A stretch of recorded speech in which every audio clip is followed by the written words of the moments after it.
All right. Well, welcome to the final run of SEGATHON 6. This one is a race of 3 pretty okay games. The Valis Trilogy. Yeah, I mean, they're probably the okayest platformers where you play as a Japanese schoolgirl with a magical sword on the Sega Genesis. Would you agree, Kraken? Yeah, they are. There's of the games of all time, this is one. These are 3. Yeah, it's I mean the cool thing about this run is there's no real glitches that we're having to worry about, or like any big skips or any big nothing like that. It's all execution. On the other hand, it's all execution. Yeah, I would defy anybody to find any real glitches in this game. And by the way, that is a challenge to all you speedrunners out there. Please find some glitches. In this game, we need to make the runs faster. But yeah, it's a cool series. I enjoy it. It's got good artwork. It's got good music. And loads of cutscenes, which is yes, not super common on a lot of games of this era still. Like, just has very detailed cutscenes. If you want story, it's got story. It's got that lore. the cutscenes do go kind of slowly. This cutscene started for me prior to going live and only just now finished up. But yeah, the letters come across very, very slowly. So you have time to take everything in. But yeah, we should probably get started. Sure. You want to count us down?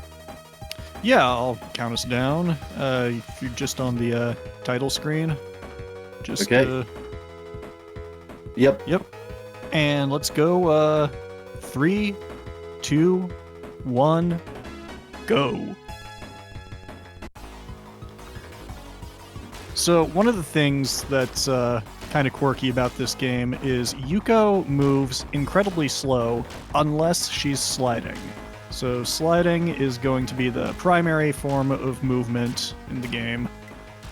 The big thing to focus on stage 1 here is to get all 3 powers up for your sword.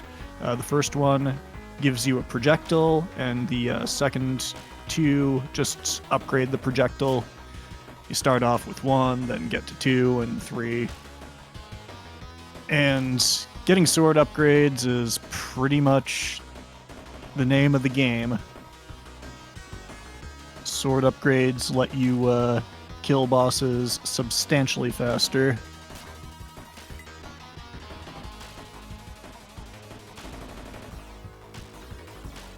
And one kind of interesting thing about the movement is to move optimally, you don't want to hold the slide button down. You want to take a step between each slide, because that will reduce the cooldown on the slide animation. And over the course of a run, it adds up. Like, I'm not sure how many frames it saves every time, but optimal sliding will shave a bunch of time off the run.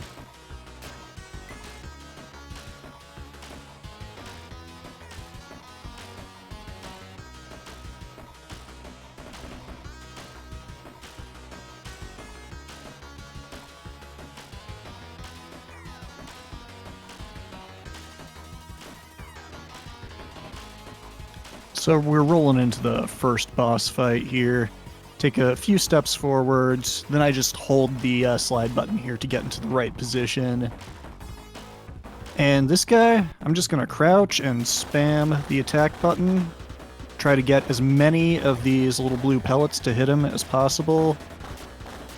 And pretty quick kill. Now a cutscene plays. That's very long, so we're going to skip it. But now we have the Valis armor, which is basically roughly the same amount of defense as the Seifuku that Yuko was wearing prior to the armor, but hey, now it's a golden bikini and some gold knee-high boots. So that's more protective, I guess.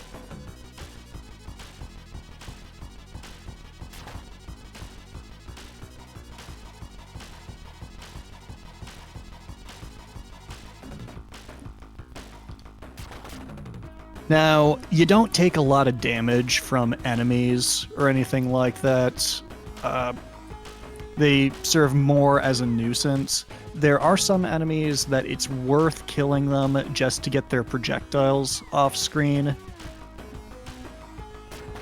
Because there's a lot of lag frames, especially in Valis 1. I'm not sure exactly what they're doing with the Genesis processor, but it's not particularly efficient.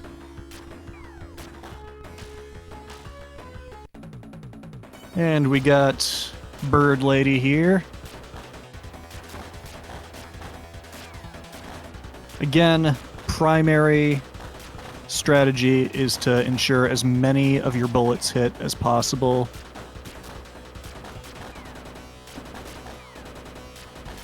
And alright, not an optimal kill, but still pretty quick. Onward to the lava level.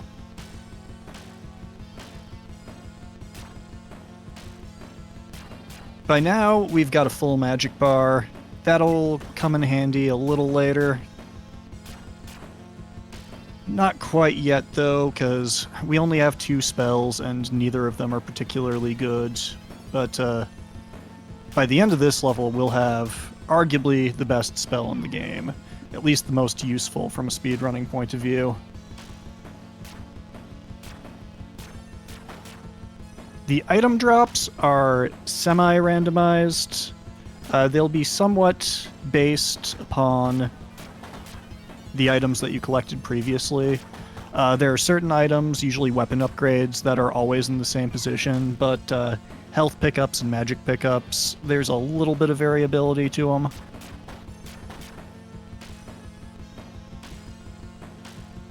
And we're going to be changing up weapons here. Yep, that's the one thing that this game has that a lot of games in the past had, which is like there are good power-ups and there are bad power-ups.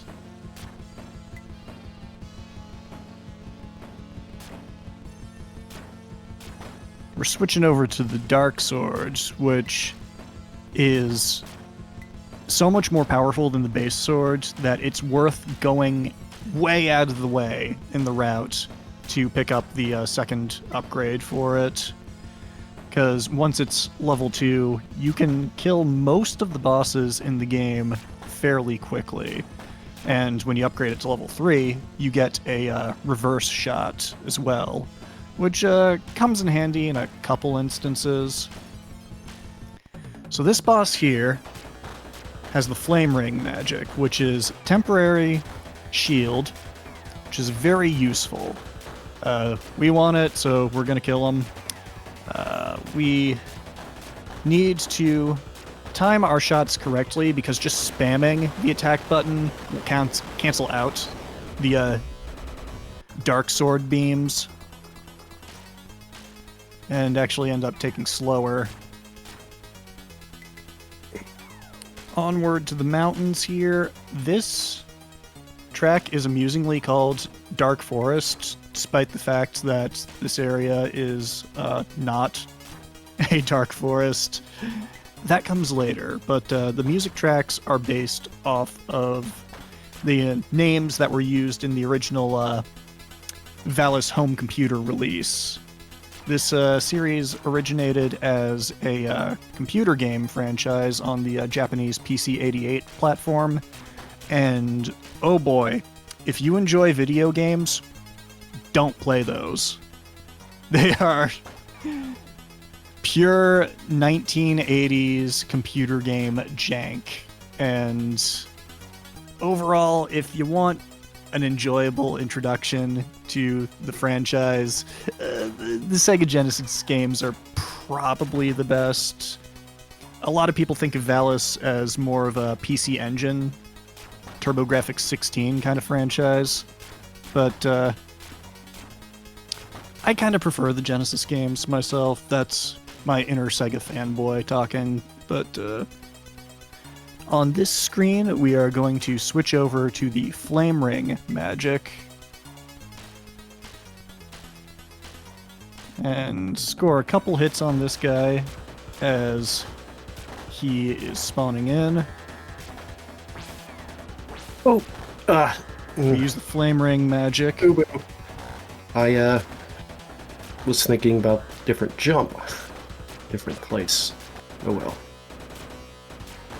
Not a big deal, got plenty of lives. Not worried. Plenty of lives and unlimited continues, so one way or another, we're gonna finish this. Yeah, one way or another. Stage 5. This is the first level where you can find the sort of homing missile sword, but we're gonna stick with the dark sword. It's quite a bit more powerful, and we don't really lose out on anything by not having heat-seeking capability on the projectiles. Just pick up a little health, a little magic there. And I'm gonna... This screen has a lot of enemies. I'm gonna just use the flame ring here and slide through here. I don't think it makes a huge difference, but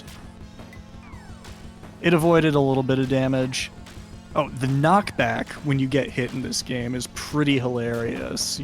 I mean, yeah, if you thought Castlevania's bad, this it sends you sliding backwards and occasionally turns you in the opposite direction. Yeah, which isn't as big a deal in Valis 1 because there aren't really any sections past stage 4 that have truly bottomless pits. But, oh man, once we get to Valis 3, the pits are going to be a problem.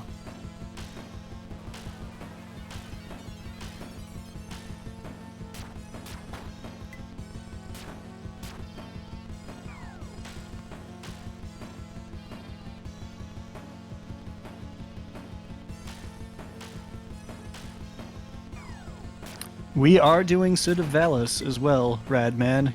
Can't have a trilogy without 3 games. So, Sid of Valis is going to be included as well. That one does feature hard game over, but it's also not a particularly difficult game, so we're not too worried about that. Alright. This boss, we're going to start off with a flame ring to get a bunch of hits on him. Then mostly just try to shoot him until he dies.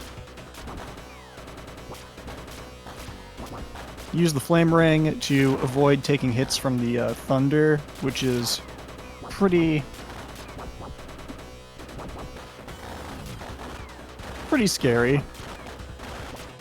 There is a hidden magic power-up there, so that'll get me one more flame ring, but I didn't need it.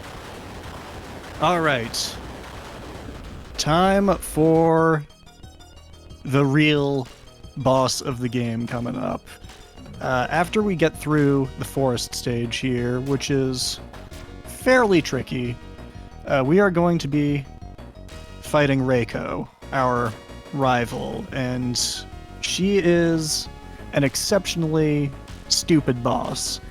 She's not particularly difficult, however, she has kind of a desperation move as her final attack, which does, no joke, like 3/4 of your health bar. Yeah, it's So pretty much instant death in any meaningful terms. Yep. Gonna be doing our best to stay top route here and avoid the enemies. We could upgrade to a more powerful golden sword, but getting all 3 upgrades would require us to go bottom route, which has a ton more enemies, and you'll definitely take damage, and there aren't any good health upgrade options before the fight. So we're just gonna pick up that magic. I'm feeling pretty okay on health, but this fight's still scary.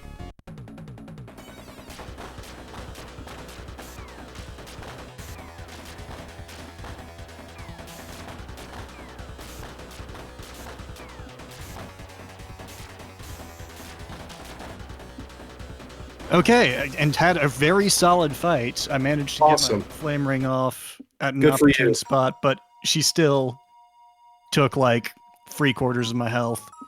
So Reiko dies there. It is the absolute longest death scene in video game history if you watch the full cutscene. It's kind of hilarious, actually, just how long it takes, but yeah, Reiko's dead. She was under the influence of Rogueless, the big bad of the game. But the conditioning was broken right as she was dying in your arms. Very traumatic experience for Yuko, but it has filled her with the resolve necessary to press on to the final level, which we're in right now, Rogueless's castle. And the sword that we're using now is the final sword, so named because it is the final sword which you find. And boy howdy, it is powerful. If you've ever thought, man, swords would be a lot better if they lobbed grenades, well, guess what? You're in luck. Valis has got you covered.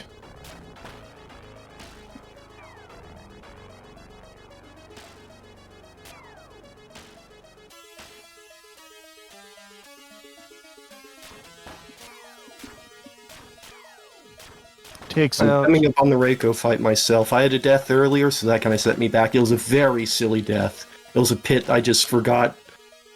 Slide. Oh, yeah. What do you do with pits? Jump? No, you slide over them. Oh, my health has gotten low enough to get the danger music, which is kind of a... music. Let's get rid of that, because I like the final level music here. Okay, I'm a little low on life here, so this might not go as well as I like.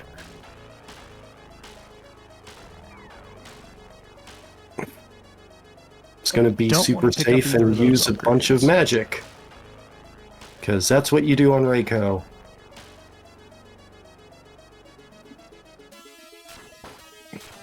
And we've got our final sword upgrade. It's just smooth sailing from here on out. Pick up this heart to top off my health. What? I had invincibility up. Somehow it went through it. That's worrying. I actually had my flame shield up, and it didn't block it. Oh, yeah. Sometimes the flame shield won't block it. What you're really going for is the iframes during the magic cast. So the timing is particularly important, which is very annoying because your only indication for timing that would be when Reiko casts her magic. But her magic animation is approximately as long as yours. So it's kind of a prediction game. So good job, developers being super fair there. Yep. This is gonna be rough for me. Because if you don't come in here with a full attack. Oh yeah, if you have to fight her with an upgraded sword, it is rough. This is Rogueless. We just knocked off phase 1 here. I'm getting a little... Yeah, alright, low so on what's health. been happening with me is I put up the shield early, but it didn't work twice now. Like, way early. I had it up, like, quite a bit earlier because I was just kind of predicting it. All right. and Rogueless is down. It was a dream! Then Yuko looks at her wrist, which contains a piece of cloth from Reiko's outfit. So it wasn't a dream. We've won, but our best friend is dead. So, very uplifting ending there. Yeah, I'm stuck at Reiko. I've been better at this before, but I'm just not having good luck right now. Yeah, don't worry about it. That's what unlimited continues are for. So we're going to move on to Sid of Valis, which is a chibi retelling of Valis 2, which was the darkest story-wise of the franchise. But this also received like a very suspect English translation. It's called SD Valis in Japan, SD being an abbreviation for Super Deformed, the chibi style. And I guess they didn't want to reference deformity in the title in any way, so they decided, okay, this isn't Yuko, this is Sid, who I guess is Yuko's cousin, whom everybody treats as if she is Yuko. So, pretty silly. What you're going to notice about this game is, in a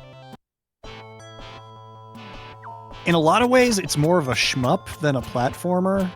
You do some platforming, but mostly you're holding the fire button and just kind of running through the level.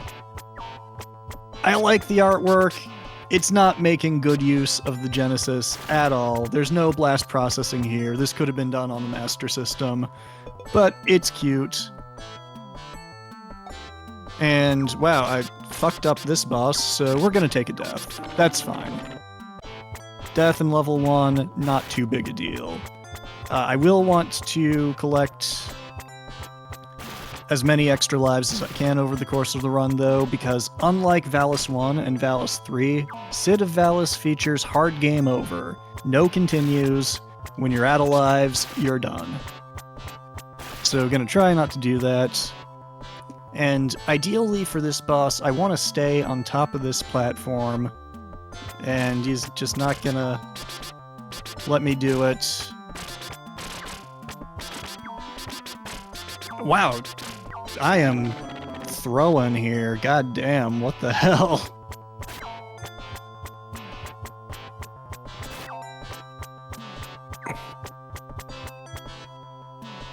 I have completely forgotten how to play Sid of Valis. I'm gonna die before I even get to the boss. Okay, let's... I just can't seem to get the magic in time. I'm just keep failing that. It's very, very difficult to judge. Well, I'm gonna game over on Stage 1, Act 1, so you're good.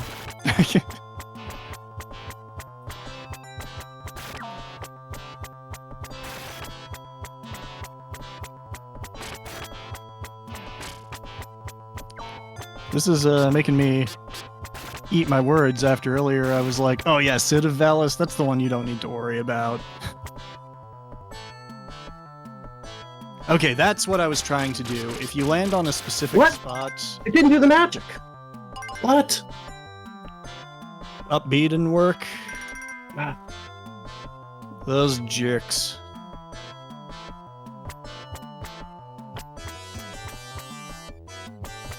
But essentially, first boss, I broke his AI, so he didn't bother doing the forward lunge attack. Makes the fight a lot easier.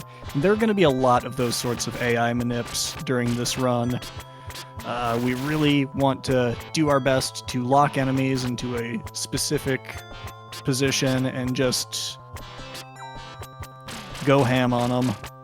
What? It failed to do the magic again. What? What's even going on?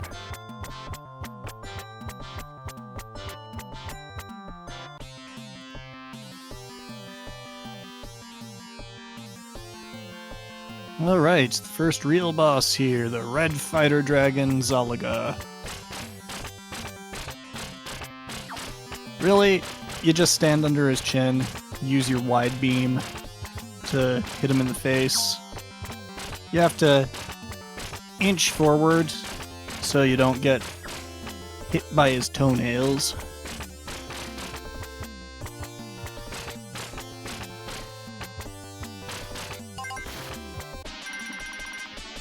And now we make our way from the real world to Vacanti. We were visited by the ghost of our friend Reiko, who gifted us the Valis armor and Necrodepta. This guy is kind of dumb. You just stand in the corner and shoot your sword upward, and he dies. Now time for the interesting pits in this game. There are no bottomless pits until the very last stage, but it can still be tricky to platform because this game has some interesting ideas about collision and the like. So it's very easy to get stuck on certain pieces of the level geometry. We've got the guard suit, which is going to be coming in handy pretty soon. What? I had the flame shield up and it killed me anyways. It was like the flame shield was up and it killed me anyways. That's very bizarre. I don't know I think what the heck Death was going on Flash there. might ignore the flame shield, so the real strat there might be just using any sort of magic in order to get the iframes, and oh man, I ran out of invincibility here, so this climb is kind of a cluster.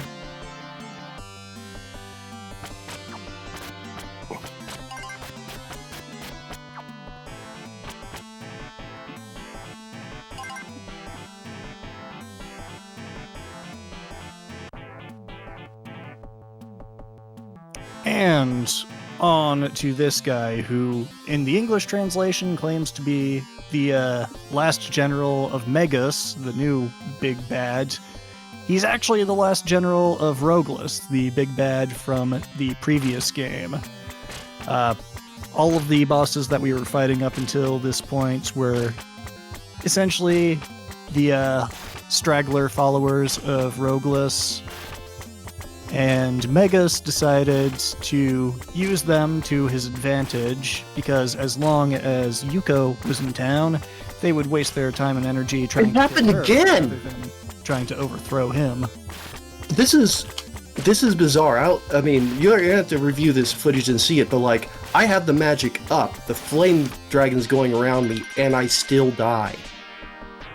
It makes no sense.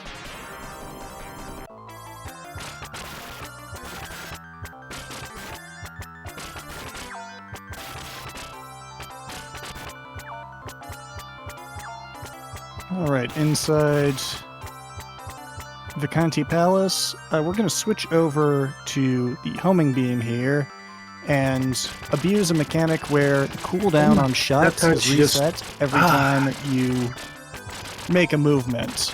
So in this case, crouching repeatedly lets us vastly increase our fire rate.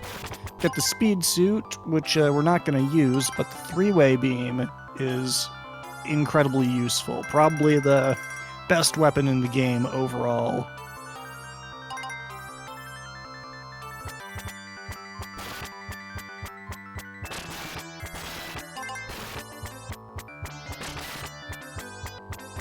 There's an extra life over there. I'm gonna chance skipping it just because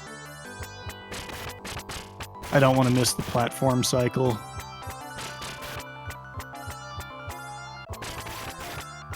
Well, this time...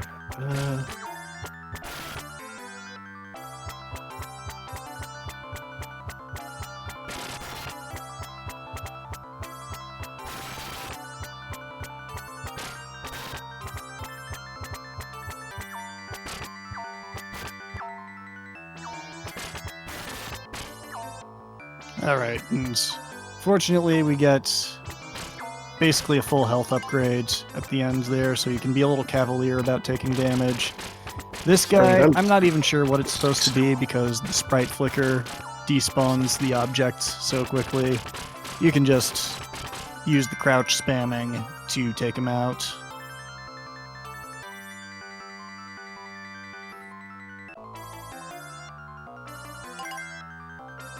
And now we are on to the first boss who is truly aligned with the big bad of the game. This guy has a couple of annoying attacks.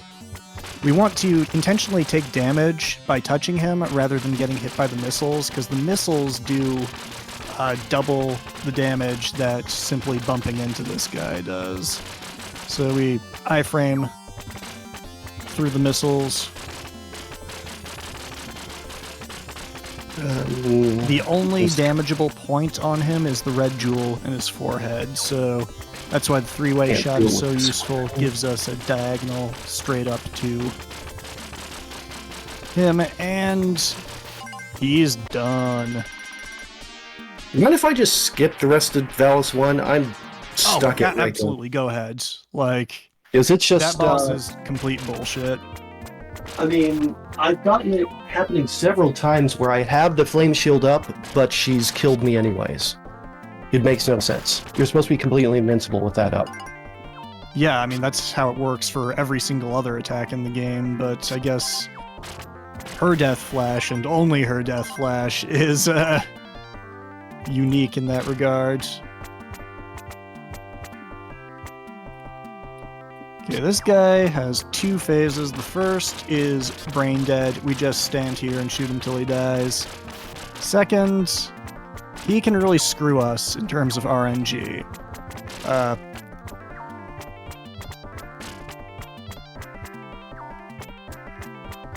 His movement, yep, this is going to be a death.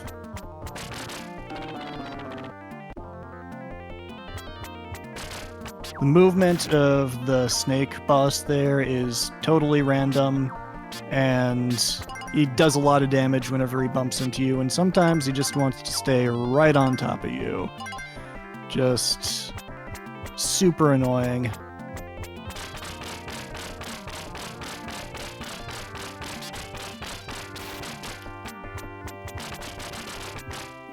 However, this time he gave us a very favorable pattern and died almost immediately. We get our first weapon level up, so now our projectiles are going to be slightly more powerful. And in this section, we pick up the invincibility and we just keep running. Makes the rest of this level kinda trivial until we get to the end boss. So for this guy, we just want to be in the correct position so we can spam projectiles. Alright, he's down. We get our last weapon level up. And I'm briefly going to be switching to the single shot, which is now the most powerful weapon in the game.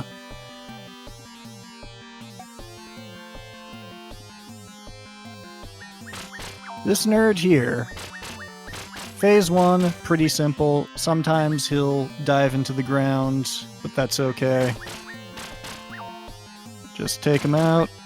Phase 2, we're going to be switching to the three-way shot and just stand between the C and the O in the score title there. And now it's completely RNG how long it's going to take.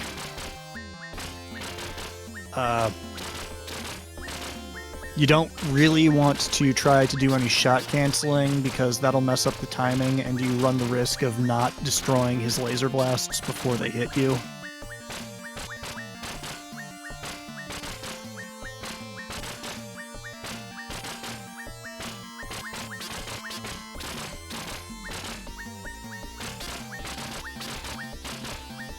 How long this takes depends entirely on how many times he moves around. Then we're on to phase 3. We want to use homing, get in the corner here, and just spam as many projectiles as we can. What we really want him to do is keep moving around like this, because he will take more hits from the homing beam, which is the weakest weapon in the game. If too many of our homing shots are eaten by whatever green laser blasts he's putting at us, that just makes it take a little longer. This is probably not the absolute optimal strat you could do, but it is the safest strat, and after a certain point, particularly in a game with hard game over, the safety strats are the best strats.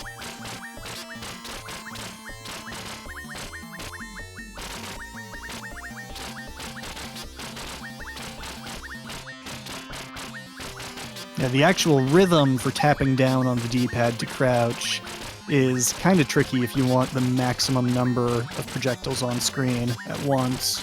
He should be going down now. Excellent. Before the next stage, we want to switch back to the three-way shot.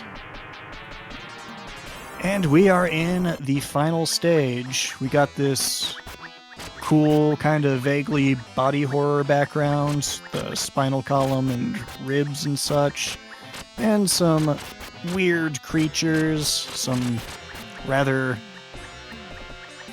vine-like chompy bits, and mirrors, and crystals, and little mini planetoids. It's all very bizarre. But just a couple of auto-scrollers here. The mid-boss at the end of this section, if I manage to do it correctly, he will be completely frozen in place, and you probably won't even see him due to sprite flicker, so we'll keep our fingers crossed on that one. Yeah, with the, the one small glitch in this game, which is the ducking and shooting, you can overcome the sprite limit, like, completely overwhelm it. Yep, exactly like this. And when the sprites are despawned, he can't actually attack. So we're on to the final boss. We're going to switch over to the single shots here. And it's Emperor Megas, the very ill-tempered brother of Rogueless. And we basically just point our shots straight up and stay directly beneath his head so his pink laser blasts miss us.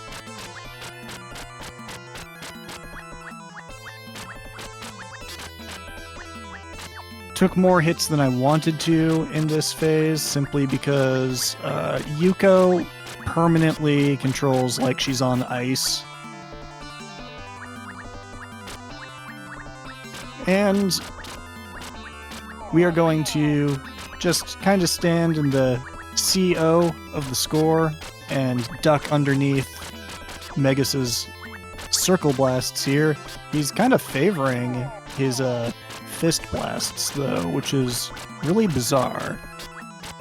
I'm getting super trolled by the snake bosses. They're just staying literally on top of me. Ah, geez, bad RNG. Yep.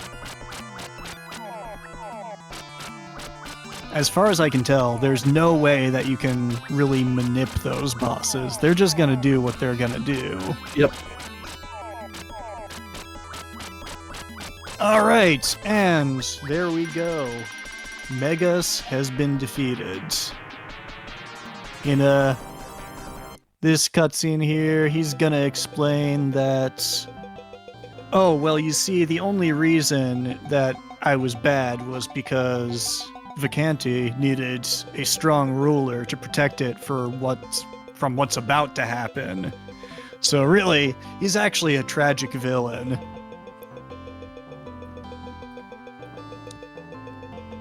Which is particularly amusing if you have any familiarity with the plot of Valis 2, where Megas is by far the most unsympathetic villain possible, just pure evil, completely irredeemable.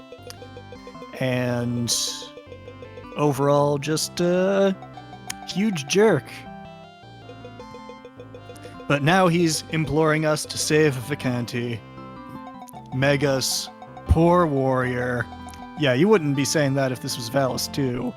And to show how much effort went into this translation, this localization, the credits are still in Japanese. They didn't even bother translating it. So let's move on to the final run of the trilogy, Valis 3. This is probably the best game in the trilogy, and due to some weirdness, it's also the first game of the trilogy, at least in terms of release date. Because Valis and Valis 2 were originally home computer games, and Valis 3 was the first one that was a console exclusive. So Valis 3 was released on the Genesis, then later the same year, a remake of Valis 1 was released, then shortly thereafter, Sid of Valis. So, like all good trilogies, it goes 3-1-2. Our Sword of Valis has been stolen by Cham, who needs it to help save her world. But she jobs to the first boss here, and we are going to go grab our sword.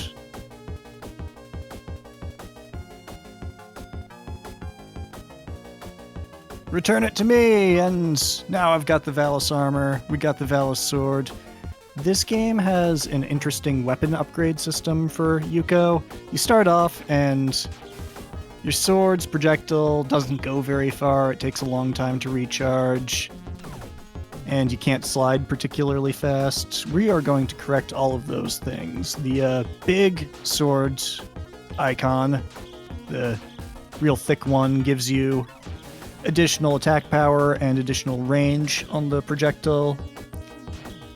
The other upgrade is 2 swords crossed, and that increases your recharge speed and your slide speed.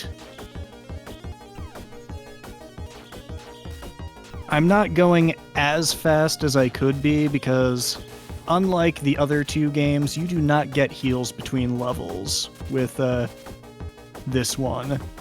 Gonna be spamming magic here to get a few hits on this boss prior to the fight.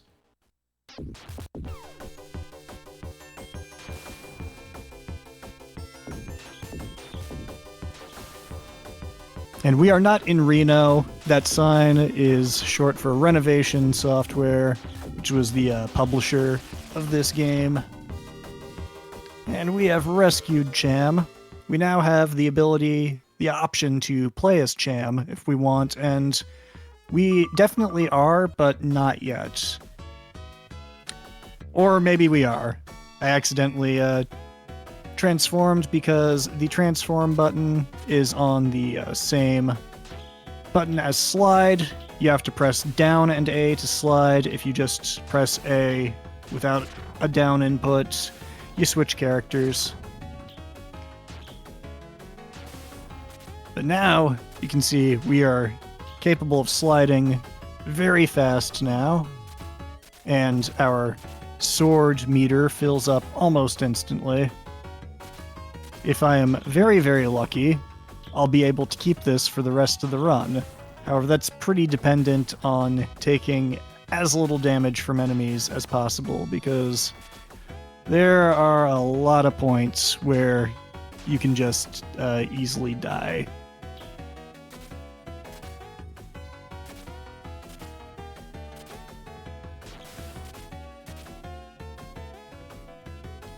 Alright, we're gonna stick with Yuko. The ferryman's gonna take us over to the castle where our sister, Valna, is being held. If I hadn't skipped through the cutscenes instead of Valis, we would have met Valna, found out that she is our sister. Our mother is Valia, the goddess that was introduced in the first Valis game. that we didn't get to meet because we skipped over the cutscenes. Valia dies during Cid of Valis, and yeah, it's bad times. Everyone's very sad about it.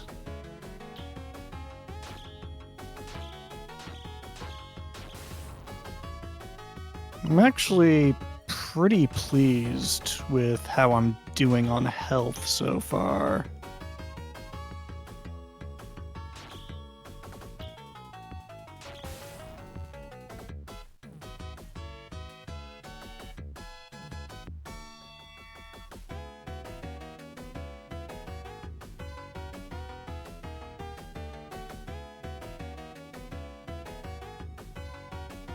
Alright, the ferryman stops and reveals, I'm actually a dragon! And now I'm gonna do dragon things to you, namely, like, shoot these projectile rings at you. Fortunately, the range on my sword is better than his rings, so we take him out without too much fuss. And onward to the prison tower, which has a very lovely shade of blue for the brickwork. I'm a fan. Has some kind of annoying enemies. A little bit of health.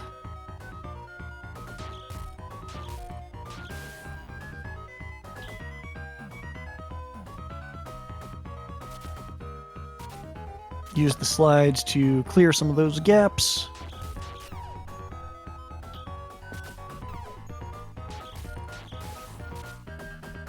There are some prisoners that you can talk to, but it's not like you're freeing them or anything, so what do they care?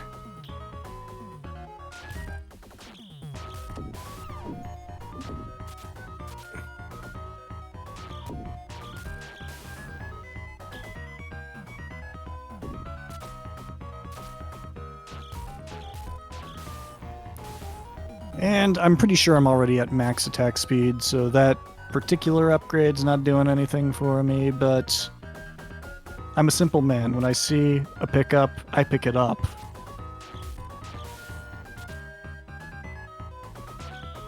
I suppose that makes me a pickup artist. Wait, that's not right.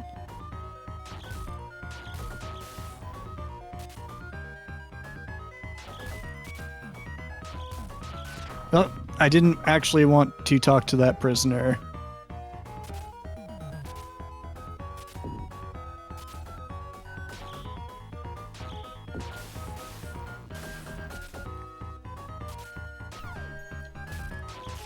And now we are going to rescue Valna and get a third playable character.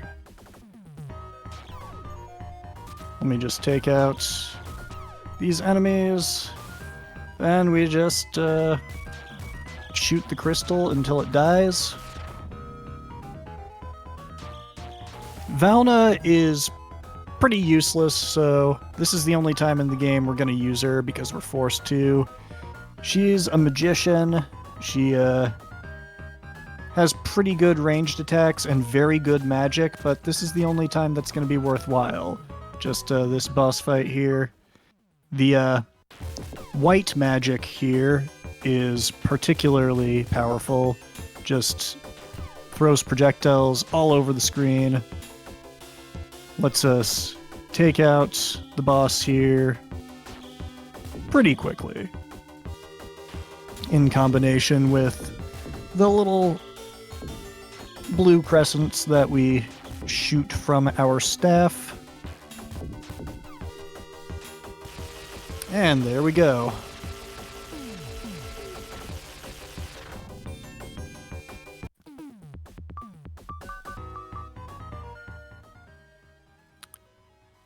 And we're back to playing as Yuko. In this section, we need to toll the bell 3 times. First for truth, the second for justice, and third for hope, or something like that. Justice.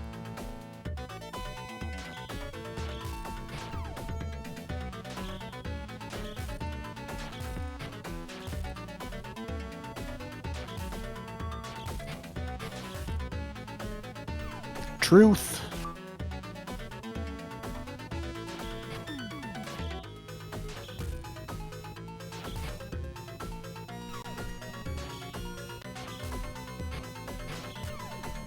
And the American way. Or bravery.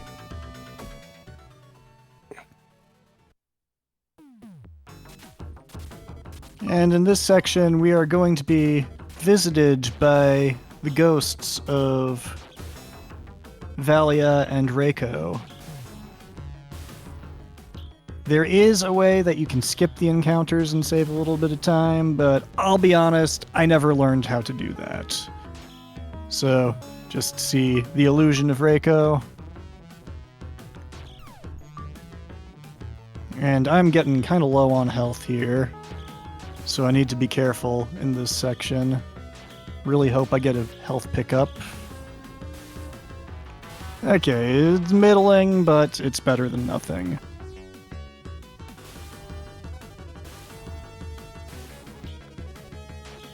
Another one. There's Valia.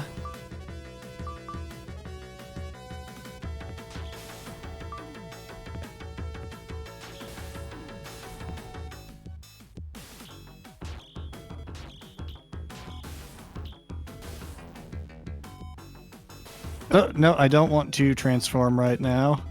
I want to stay as Yuko.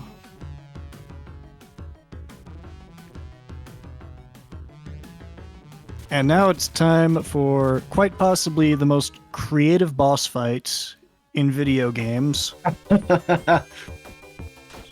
My favorite boss fight.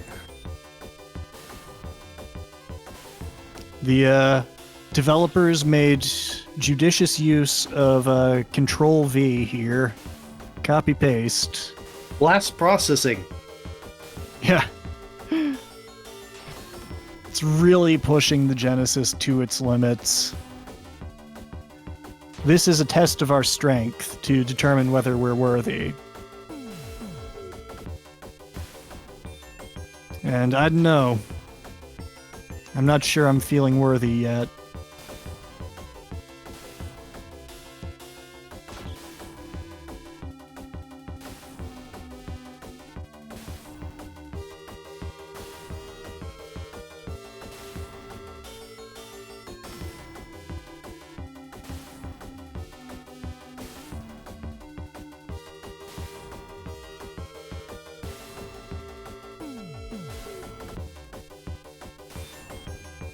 All right, I think we're worthy now.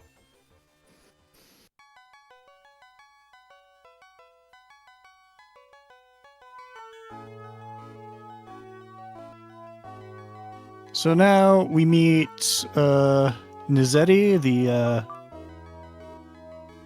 very powerful, bald, bearded dude. So he speaks to me on a spiritual level. And he gives us this super upgraded armor that doesn't actually have any additional defense or anything. It just looks cool. Okay, I got through Cid of Valis pretty easily, but that's what I expected. That's the game that I've actually practiced the most. Hell yeah. And I just want to point out, it's still anybody's race here, because after this level I'm on comes the Ice World, which is one of the biggest trolls on the Sega Genesis. There is a good chance that I will just straight up die over and over again and game over and have to restart the level from the beginning, and do that more than once. So... Oh yeah, I don't know if you mentioned this, but like, in this game, like, one button's dedicated to slide, but in the third game, that button also transforms you, so you have to press down and the button to slide now. So it's slightly different. And a little more annoying. Because, And yeah, you might boss accidentally fight, transform when you're trying to slide. we are going for pure DPS, which means Cham, the whip user, who has the fastest attack in the game, is going to be our girl for this fight. I just want to... I tend to use her for most of the levels once I have her. I just really hate using Yuko. Yeah, Yuko is very heavily dependent on being fully upgraded, whereas Cham is just kinda... whatever. Yeah, the whip also has a very consistent range, and you can spam it like crazy. I mean, it's especially if you're trying to come back from having from a game over or something, or just dying and having no power-ups. Cham's the best person to pick while you're trying to power up, really. If you're you're playing it casually. We managed to out DPS him. Now onward to Ice World. This is where everything can go horribly, horribly wrong. This is Ice World. They don't even say welcome to Ice World or anything. They're just like, this is Ice World. They're like, this is Ice World. It's slidey. Good luck. Good luck, idiot. And try not to die.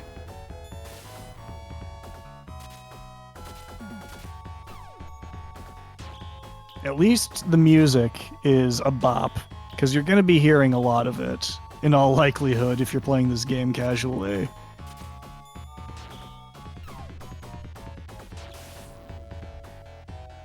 In addition to having bottomless pits and all sorts of obstacles, you do have ice physics, which is great.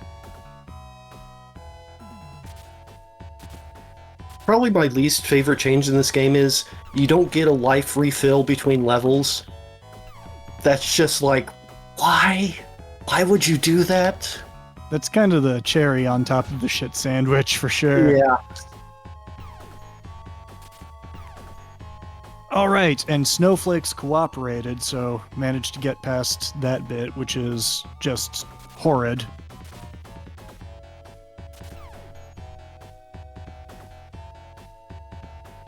We haven't seen Glames, or Glamis, as I think it's supposed to be pronounced. He looks like Glames. We're going to call him Glames. Oh, well, there's my first death. So there go my upgrades. It's fine. We're going to be using Cham for the boss fight anyway, so it doesn't especially matter. And I just did the thing. I, instead of sliding, I switched. Luckily, it didn't kill me, but yeah, that happened.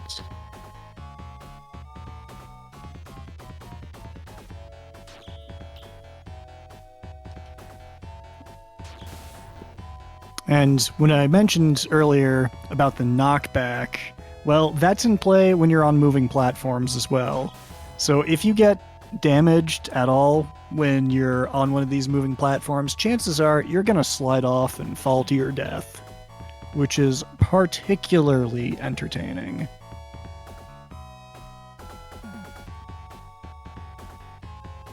Like what just happened there.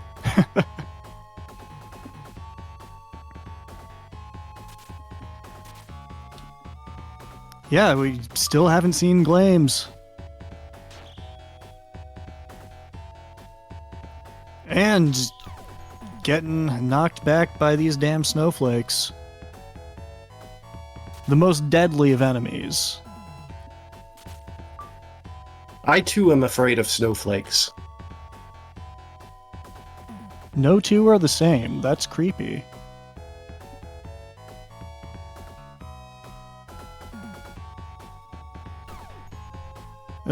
And we not only missed a cycle, we took a bunch of damage. That is fantastic.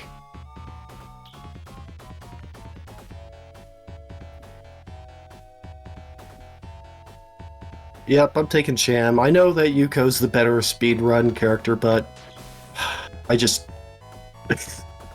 never like using her. Cham is a lot more consistent, because you don't have to power her up in order for her to be useful. She's just like, this is what I can do it well, and I don't need any upgrades. Yeah, the whip also has a much larger hitbox and way more active frames. Oh, got trolled by bad enemy positioning there. Oh. We're dangerously close to game over here, which put me back at the start of Ice World. Oh no, no, no, don't. Behave, Ice World, behave. And it did not behave. Fortunately, we have unlimited continues, but we are starting from the beginning of the level. I don't even want to say how long it took me to get through this the first time I played through this game. I'll give everybody a little hint. The unit of measurement was hours, not minutes.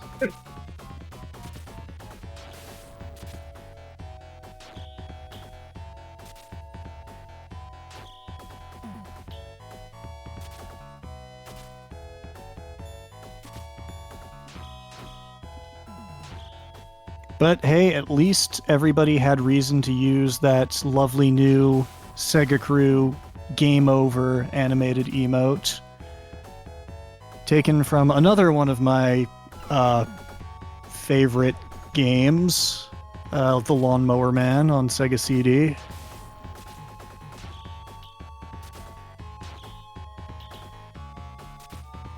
It was appropriate, because you see the game over screen in that a lot.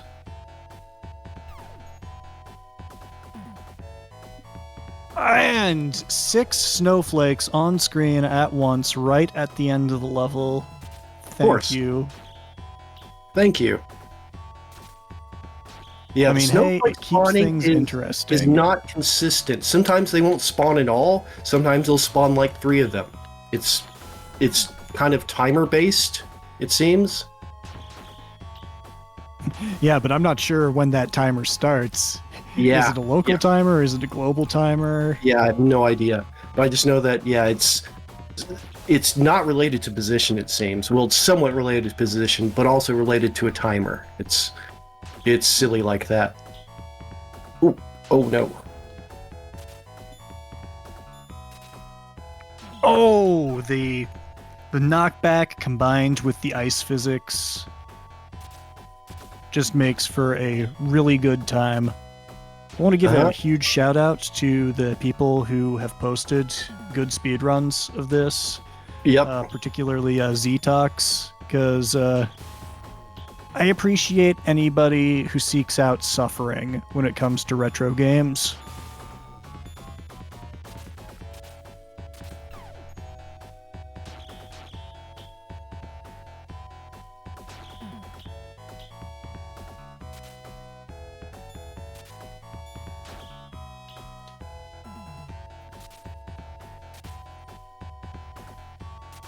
One nice thing about these red spikes is you don't take damage from them immediately.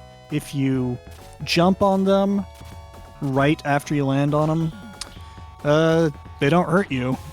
And you can use them as a makeshift step stool to make some jumps that you wouldn't be able to do otherwise. Okay, snowflakes cooperated on that one. Awesome.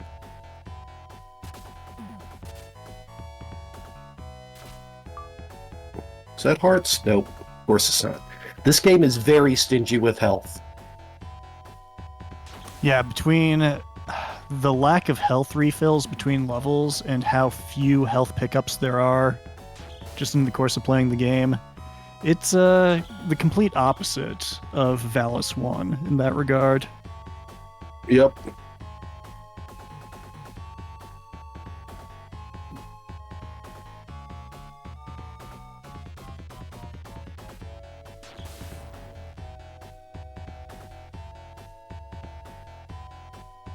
The other mechanic I don't like in these Valis games, at least in the Genesis versions, is you have to press up to jump a little higher. Ah, that is true. Rather than giving Yuko a proper double jump, it shows its home computer roots by having up to jump, at least up to have an effective jump. Yep. Well, and the TurboGrafx version does not have it just has jump, and you just hold it for how high you want to jump. See, that like- would have probably been better. I've gotten Yeah. past the worst part of Ice World now, so it should be relatively smooth sailing. We still have a couple of spots that are a little tricky, but nothing as bad as the previous screen.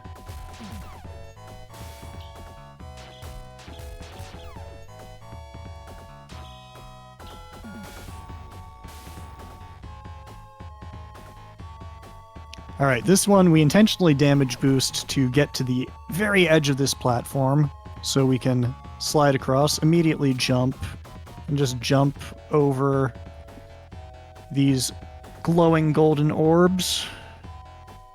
There's a hidden one up there that I didn't know existed, but we are at the boss. We're gonna switch over to Cham for good ol' reliable DPS.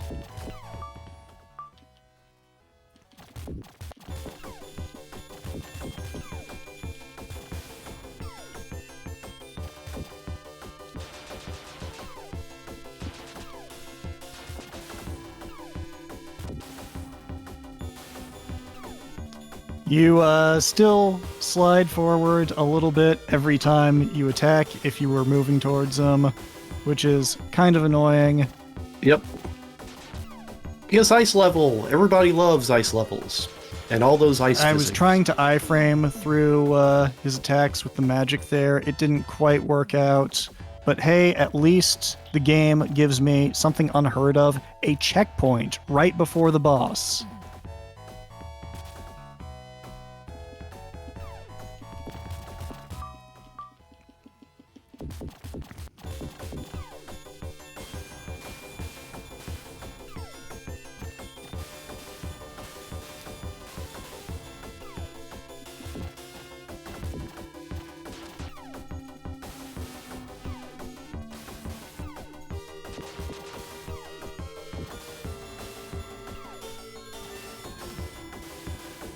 And he's done. Yeah, most of the bosses on this game, they're kind of a joke. It's the levels that are difficult. And now we find out that all of this was a distraction, and Glames is trying to merge the Dark World with Earth, so we head back to Earth and go through this tower, which has absolutely banger music. And, gonna try to make our way to the end without dying, because we really, really want to be fully upgraded for the final boss. Yeah, you really want to be fully upgraded. I've done it before without being fully upgraded, but that's very difficult. The big thing that you want is attack speed in that fight, because you've got to be Yuko, and Oh yeah, the sword refill, like your power refill needs to be that needs to be powered up, or else you're gonna have. You probably won't, unless you're very good at dodging, and he's very nice with his volleys of fire. You're gonna get hit a lot. oh! I hope I can at least get to the next section before I die. It's actually not the worst place to take a strategic death, but... yep. Okay. I would have liked to get one screen further, but this is workable, I think.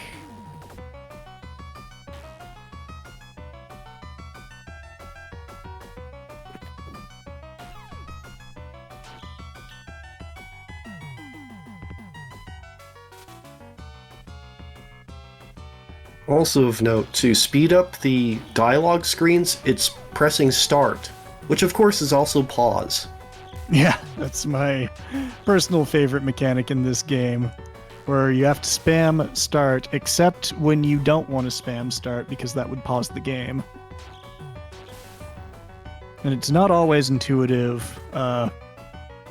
what counts as a cutscene and what doesn't.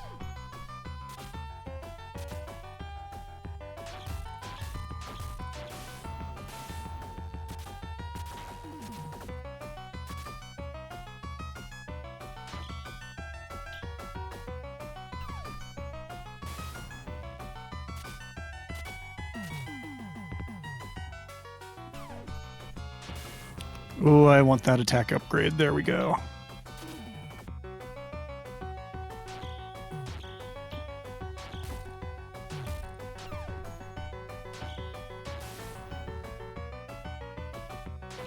Oh. Oops. All right. First part of the tower complete. This section is not too bad. Basically serves as an upgrade corridor.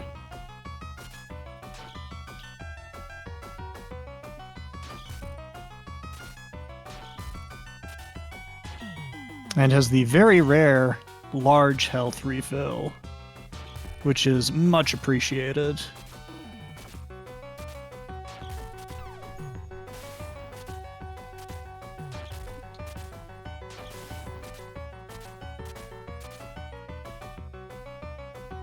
We've got another large tower climb here.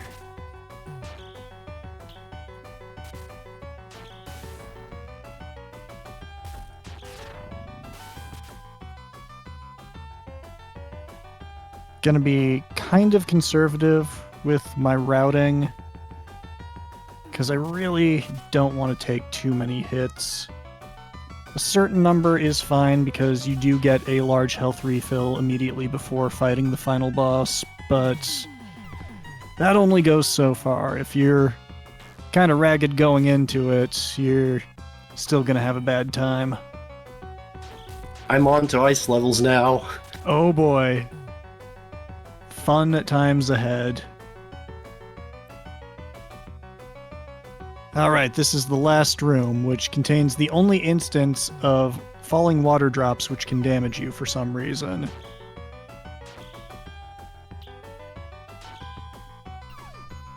Which leads me to believe that this game was supposed to be on the Amiga. Alright, going into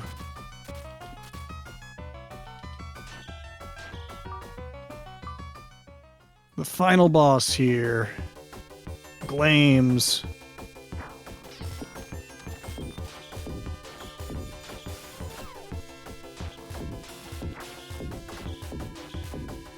Okay. Gonna spam our fire sword magic here to get a bunch of hits on him.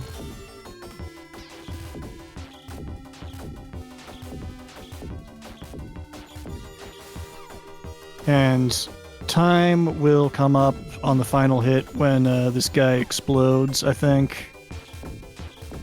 It might be the fade to black afterwards, I don't know. But it should be soon unless I screw this up. Which is a possibility. I'm kind of choking here. And I choked, damn it. Oh. Oh. So I'm in like a super bad position. I had the best case scenario and still choked. I've got no magic, so I can't get free hits on him, and only one sword up, well, 2 sword upgrades, but no attack speed upgrade, which is what we really want.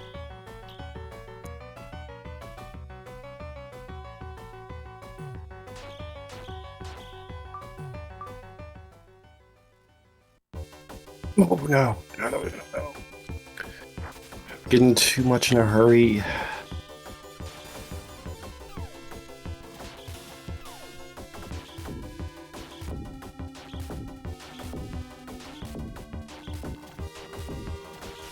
Alright. Managed to get through phase 1 fairly easily.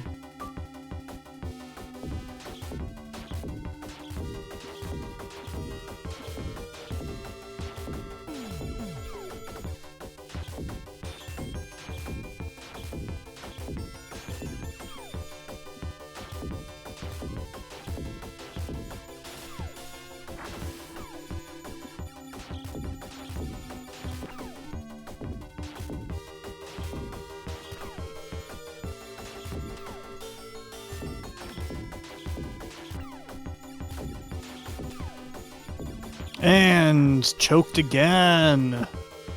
And game over, so I've got to start from the beginning of the level. This is going great.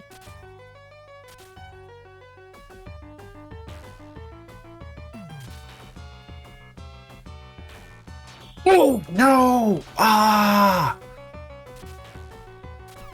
Ice I World being Ice slid, and it World. was like a pixel short Uh, on the second set of, like, hard jumps.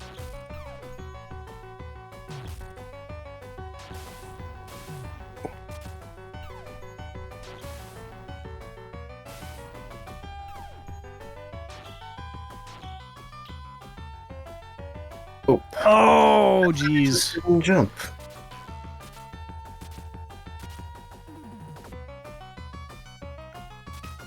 Loser of the race has to play Lawnmower Man.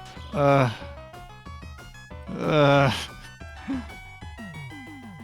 No.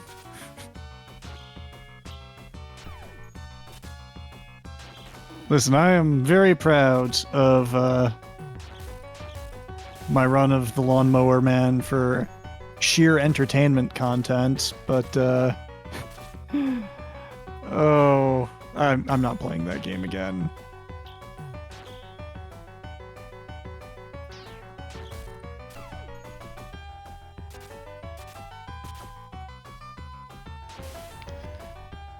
Alright, get the attack speed upgrade, which is the most important.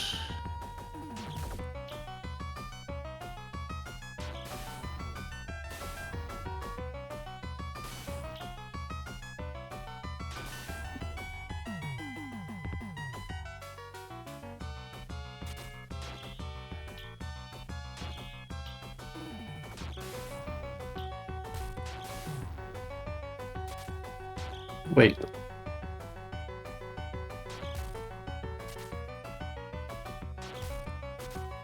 Yeah, there are some levels in this game that would be just deadly if it weren't for the music slapping so hard.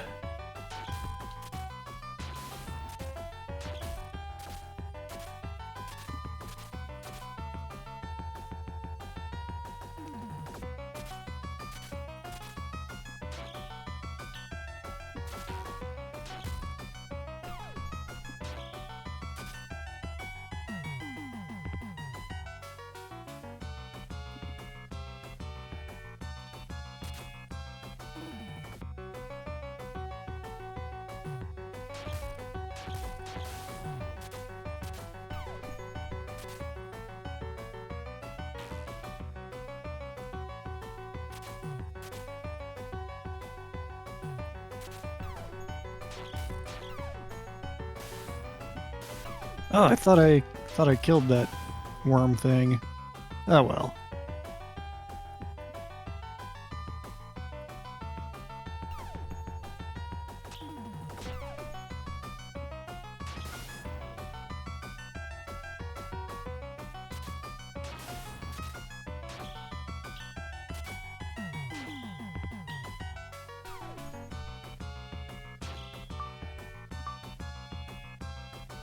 Okay.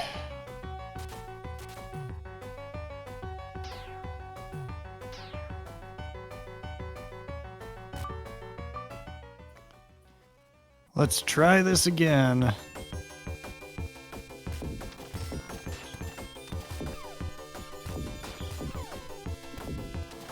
Okay, phase 1 went pretty quick.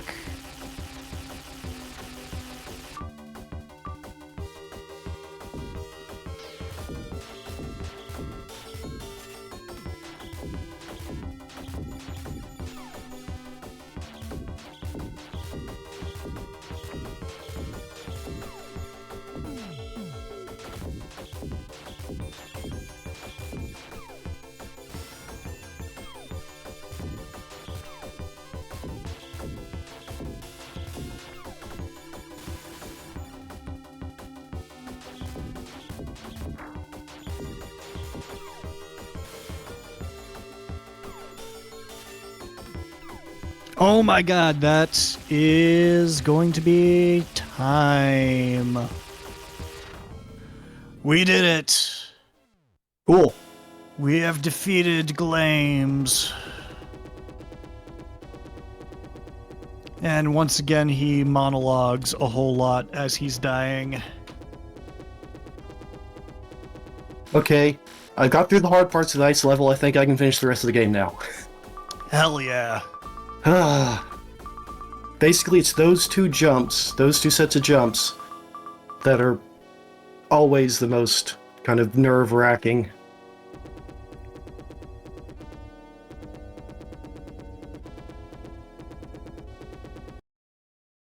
Ooh. So during this final cutscene, Glames is basically explaining that the reason that he was trying to take over Vacanti is the Dark World is going to be in some kind of dimensional merge with Vacanti and get destroyed in the process or something. And now his dying wish is he's asking Yuko for a favor to save the survivors of the Dark World.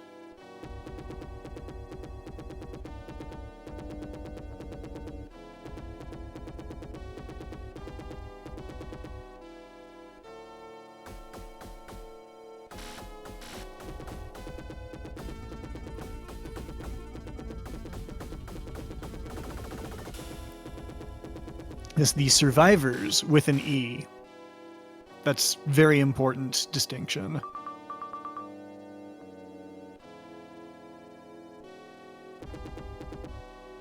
Oh no, it wasn't far enough. No.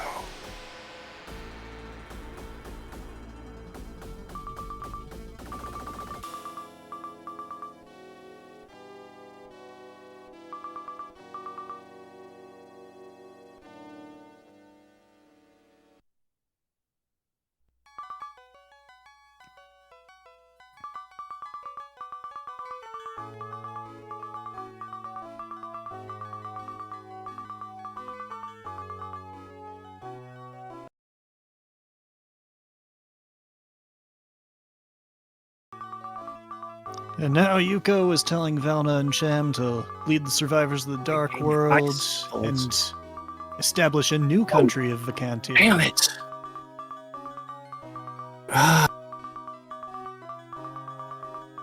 Literally a pixel off.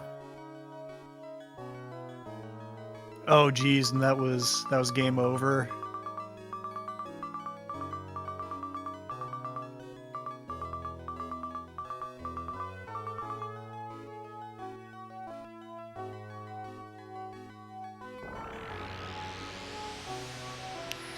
And now, for reasons quite unexplained, Yuko ascends into the heavens and becomes God.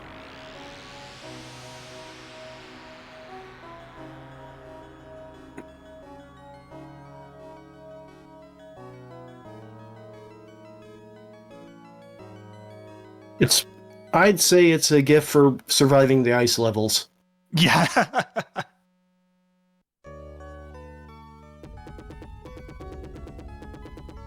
And look at how amazing Vacanti is now.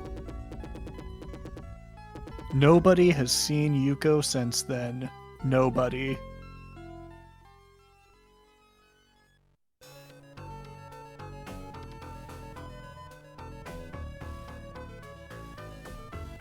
Yeah, exactly, Diggity. Yuko went, I have to go now. My planet needs me.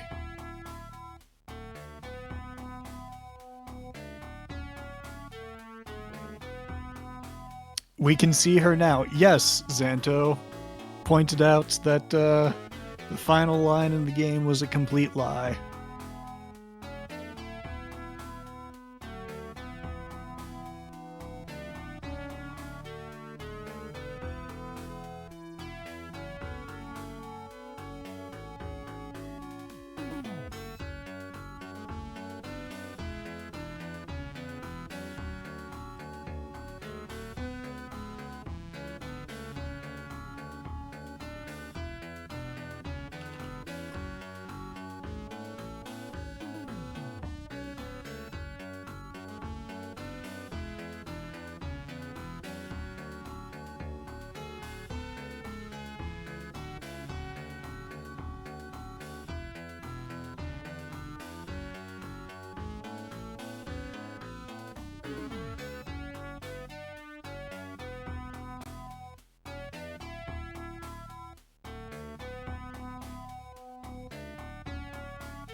It's really kind of difficult to convey how ridiculously bullshit the moving platform segments in Ice World are.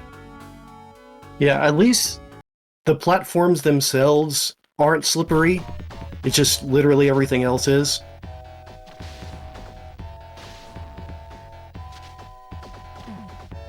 And you can cancel out from the slipperiness by jumping and crouching when you land.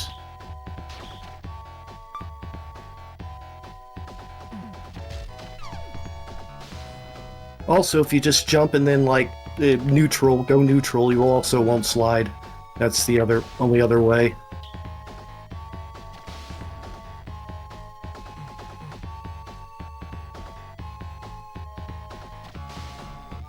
At how far I need to be.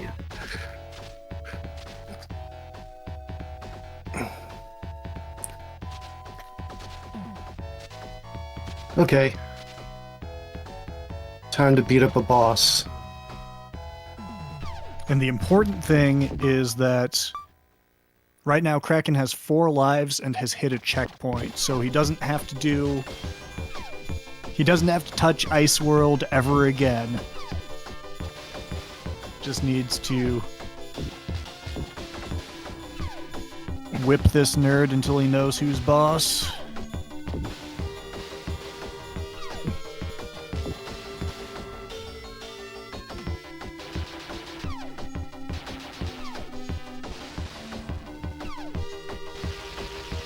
Yes! Ice World down! I'm just Excellent. honestly glad about that. To be very honest. Oh, It should be fairly smooth sailing now. Ice World is definitely the great filter when it comes to Valis 3. It has caused more people to rage quit the game than, I don't want to say any other level in platforming history, but on the Genesis, it's got to be up there.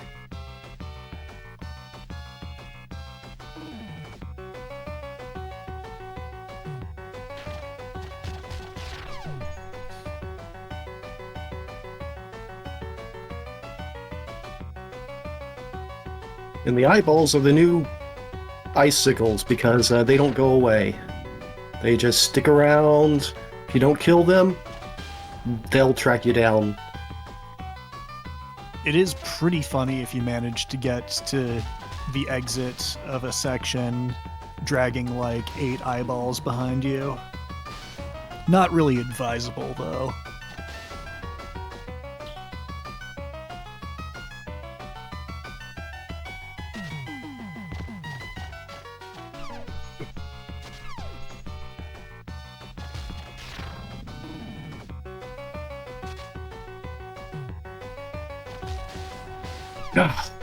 Got hit by fire. Okay, well, this is not a terrible place to lose a life. Plenty of lives, I just need to power back up. Yeah, taking a death on any screen before the last screen prior to the boss is fine. There are enough weapon upgrades that you'll be in peak performance when going into the boss fight. So it seems counterintuitive, but it's actually better to die earlier in the level than at the checkpoint right before the boss. Eyeball literally materialized on top of me. Very annoying.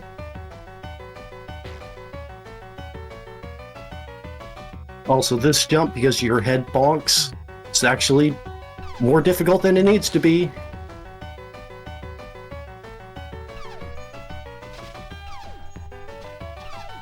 Yeah, it's a surprisingly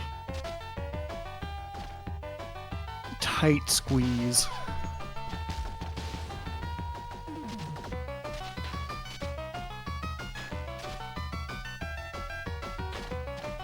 Oops, I didn't mean to get that. It shouldn't have caught that. Want to have fire magic. Fortunately, you'll get a fire magic in the next screen, so it's not a huge deal.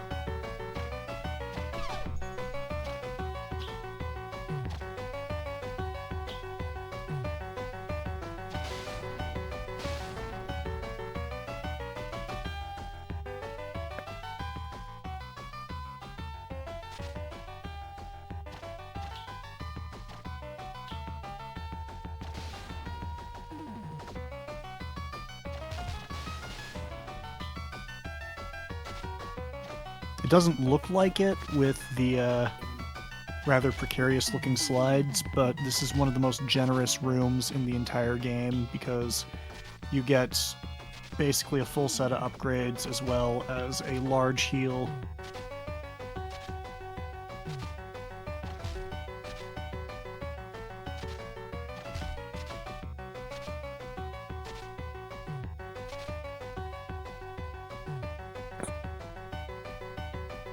Cham proving that whip users are simply better. Looking at you, no diggity. You'll notice that none of the characters in this game use spears. That's because they're good at video games.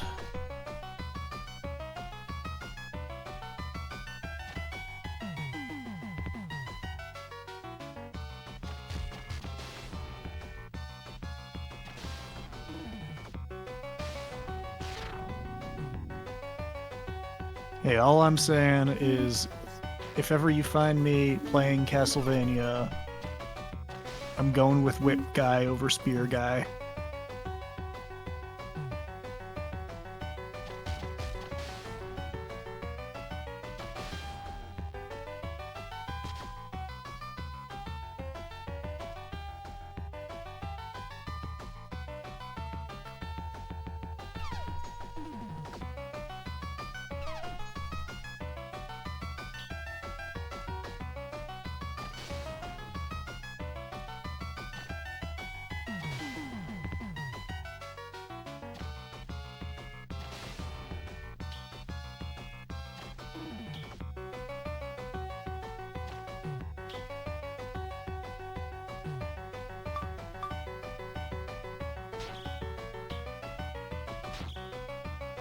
On high jump. Okay. And, Ooh, deep breath. Let's do it. yep, this is about as optimal of a setup as you can have going into the final boss, so right now it's just closing the deal.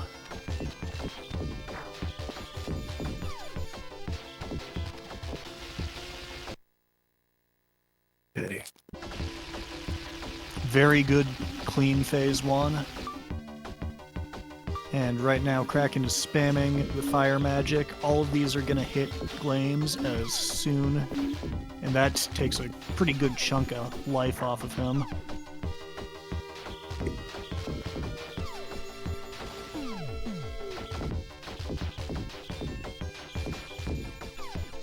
Now it's just a matter of hoping he doesn't spam the fire magic too much, because that's tougher to avoid.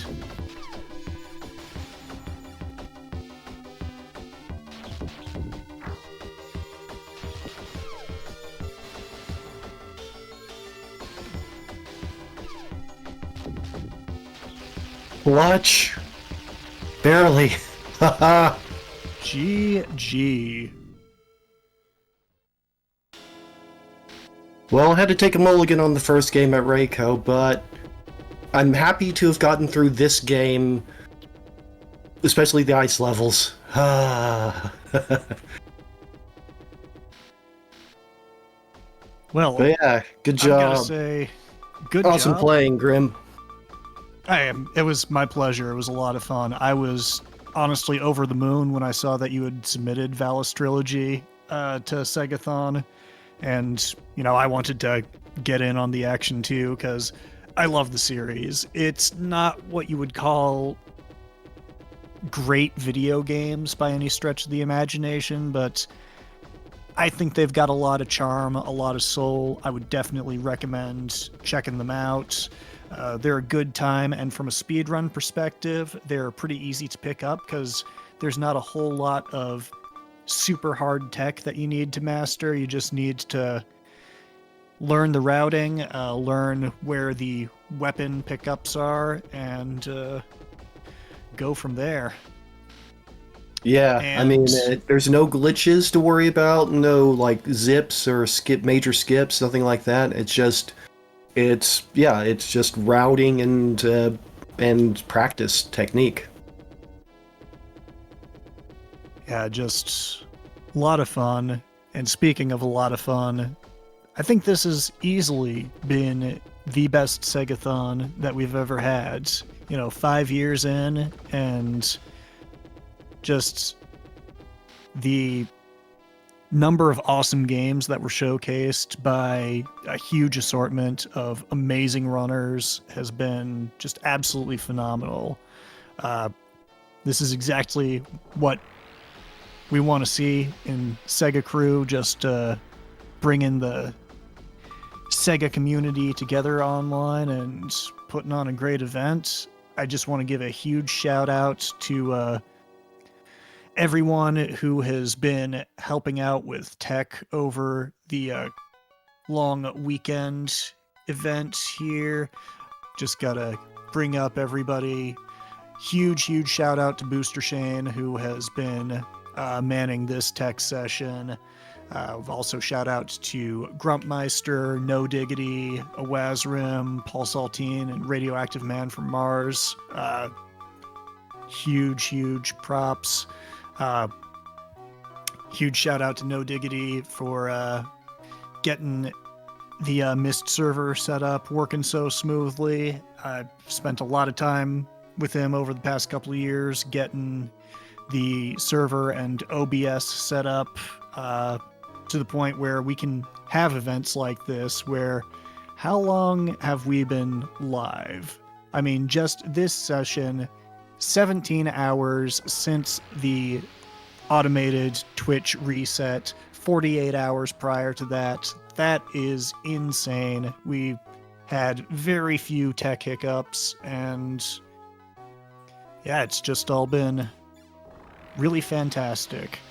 We hope that you, the viewers, have enjoyed it. We couldn't do this. There would be no point in doing this without great audience. And yeah, thank you to everyone who submitted runs. Yeah, my voice is starting to go, so I know Booster is behind the scenes right now. If you've got any closing remarks, feel free to step in.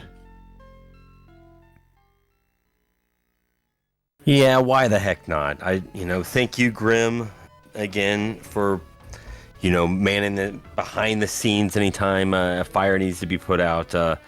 Grim's definitely there to jump into action. And, I can't believe it's been 5 years, but Grim's totally right. I mean, it takes a village, right? We all come from different parts of the Sega community, and it's really cool how we just keep branching out, and just becoming one big Sega family.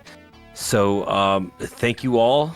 I guess, until SEGATHON 7.